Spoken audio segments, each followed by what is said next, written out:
ಕೆಂಗೇರಿಯಲ್ಲಿ ಮನೆಯ ಒಳಗೆ ನೀರು ನುಗ್ಗಿದೆ. ವೃಷಭಾವತಿ ನೀರು ನುಗ್ಗಿ ಅವಾಂತರವೇ ಸೃಷ್ಟಿಯಾಗಿದೆ. 30ಕ್ಕೂ ಹೆಚ್ಚು ಮನೆಯೊಳಗೆ ನೀರು ನುಗ್ಗಿರುವಂತದ್ದು.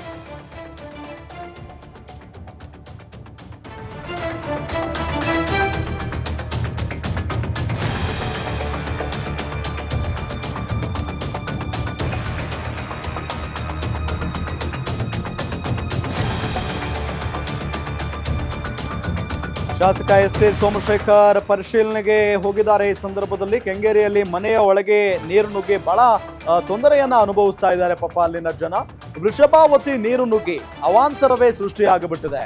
30ಕ್ಕೂ ಹೆಚ್ಚು ಮನೆಯೊಳಗೆ ನೀರು ನುಗ್ಗಿದೆ ಅನ್ನೋದು ಗೊತ್ತಾಗ್ತಾ ಇದೆ. ಹಾಗಾಗಿನೇ ಆ ಎಲ್ಲ ಸಂತ್ರಸ್ತೇರಿನ ಏನಿದಾರಲ್ಲ, ಮನೆಯೊಳಗೆ ನೀರು ನುಗ್ಗಿ ಬಹಳಷ್ಟು ಹಾನಿಗೊಳಗಾದಂತಹ ಜನ, ಅವರನ್ನೆಲ್ಲರನ್ನೂ ಕೂಡ ಈ ಸಂದರ್ಭದಲ್ಲಿ ಭೇಟಿ ಮಾಡಿ ಶಾಸಕ ಎಸ್.ಟಿ. ಸೋಮಶೇಖರ್ ಮಾತನಾಡಿಸಿದ್ದಾರೆ. ಜೊತೆಗೆ ನಾವಿದ್ದೀವಿ ಅನ್ನೋ ನಿಟ್ಟಿನಲ್ಲಿ ಧೈರ್ಯವನ್ನ ಕೂಡ ತುಂಬಿದ್ದಾರೆ ಅನ್ನೋದು ಗೊತ್ತಾಗ್ತಾ ಇದೆ.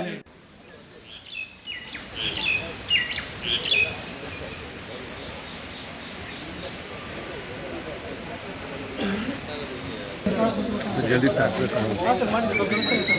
ಜಲ್ದಿ ತರಿಸ್ತೀನಿ ಆಗೋದು.